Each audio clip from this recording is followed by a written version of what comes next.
negotiation, usually both parties are not alone. You have a lot of stakeholders that you need to watch out for. For example, if you're a procurement person, you probably have a lot of people in your organization that demand stuff from you, or you go into a negotiation together with them. So you need to be able to align. Again, if you're a seller, you probably have to, again, align with a lot of individuals from your own organization to be able to go into that complex negotiation. Let's also not forget, there are a lot of variables in a complex negotiation.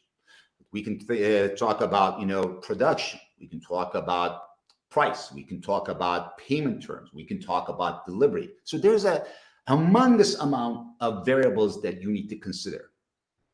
And to your question, you have to go in depth. Right? With the planner, unfortunately, in a case where you have a complex negotiation, you come up with more than one hypothesis. And for all of those hypotheses, you need to come up with at least 3 or 4 sub-hypotheses. Let me just try to give you an example, okay? And maybe this will clarify also the planning process and how we would be able to approach it. Let's go to a complex negotiation. Let's think about a procurement situation, okay? And this procurement situation would be something like this. I'm going to be buying from a supplier who's a sole supplier of a certain product. Now, if you're dealing with a sole supplier, you for a fact know that it's not an easy situation to be in. You have a lot of pressure internally. People are pushing you to buy that product. And you also probably have a lot of pressure externally from the supplier saying, this is my price. I won't move away from my price. You have to fulfill these, criteria, etc. So they put a lot of pressure on you as well. So how do I deal with that? First, let's go back to our steps. Number 1, I have my ingredients, right? The first ingredient is the case in front of me. I need to convert that into a question. And the question I would have is probably something like this. How can I, by staying in line with my budget? So this is the question that I devised. Let me stop here and say something very important. You need to spend a lot of time devising this question, because the question is actually the key in terms of starting this 4-step process. If you can devise a question in a format where you cannot think about certain solutions, then you've done a good job with the problem statement or with the problem in front of you in terms of converting into a question. Let's move on to step 2.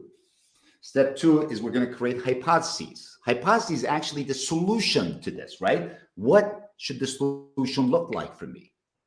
And I'll give you my solution. And let's say my budget is 600,000 or 600K.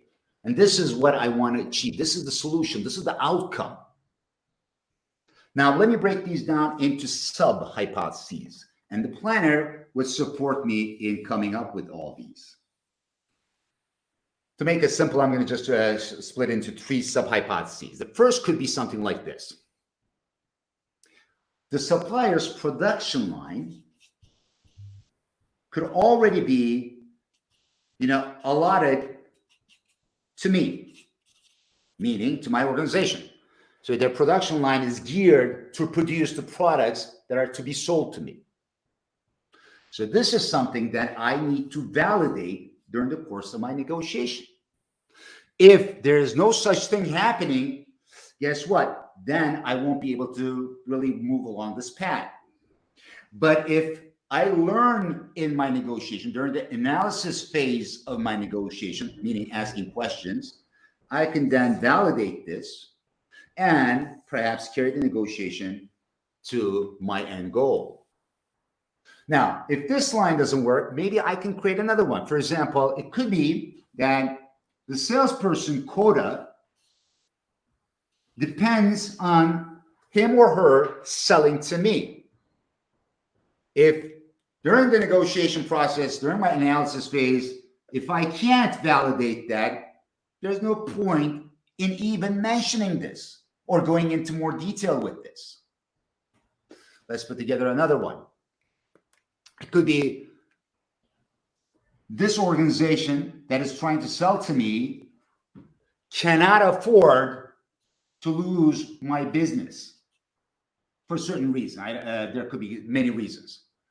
So if it turns out that this is also something critical during the phase where I analyze, and guess what?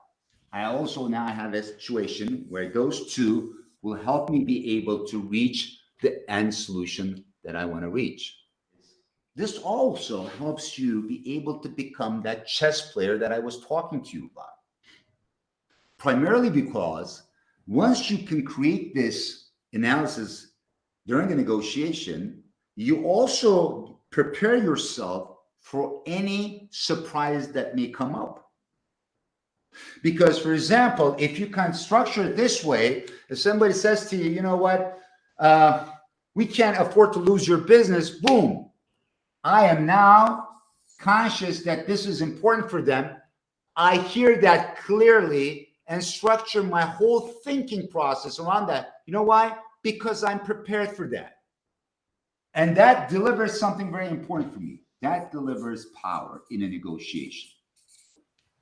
So if I can anticipate, or during the analysis stage of my negotiation, I can see where they are coming from, then I will be able to feel confident and also comfortable with the situation that I'm in, and hopefully be able to reach a deal where I benefit, but also the other party benefits as well, because that's what I want to achieve. I want to get to that win-win. I do not want to be the only one who's winning in that negotiation.